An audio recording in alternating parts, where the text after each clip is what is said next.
Welcome to ఆధం news. ఈ రోజు ముఖ్యాంశాలు.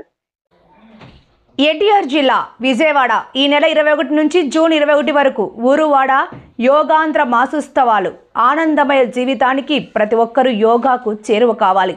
కనీసం 2 కోట్ల మందిని భాగస్వామ్యం చేసేలా కార్యక్రమాలు. నిపుణులు రూపొందించిన యోగా కామన్ ప్రోటోకాల్ ప్రకారం శిక్షణ అభ్యాసం. రాష్ట్ర వ్యాప్తంగా దాదాపు 100 పర్యాటక ప్రాంతాల్లో ప్రత్యేక ప్రచార కార్యక్రమాలు. యోగా ప్రయోజనాలను చాటి చెప్పి జీవితాంతం ఆచరించేలా ప్రోత్సాహం.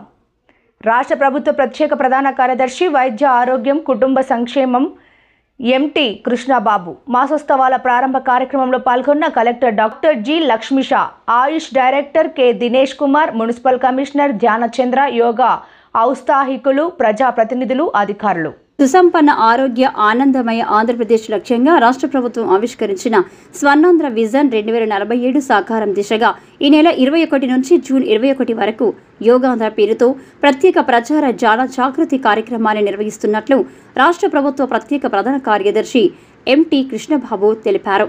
బుధవారం కృష్ణానది తీరాన హరితపేరం పార్క్ పున్నమి ఘాట్లో ఎన్టీఆర్ జిల్లా అధికార యంత్రాంగం, విజయవాడ నగరపాలక సంస్థ ఆధ్వర్యంలో యోగాంధ్ర మాసోత్సవాల ప్రారంభం కార్యక్రమం జరిగింది.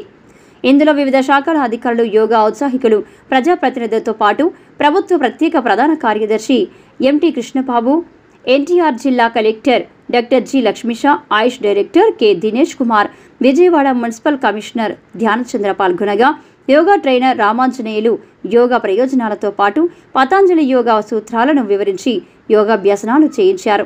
అనంతరం ప్రభుత్వ ప్రత్యేక ప్రధాన కార్యదర్శి ఎంటీ కృష్ణబాబు మాట్లాడుతూ భారతీయ వారసత్వ ప్రాచీన సంపదను అందరికీ అందించాలనే ఉద్దేశంతో ప్రధానమంత్రి చొరవ కారణంగా ఐరాస తీర్మానంతో తొలిసారిగా 2015 జూన్ 21న అంతర్జాతీయ యోగా దినోత్సవ వేడుకలు జరిగాయి.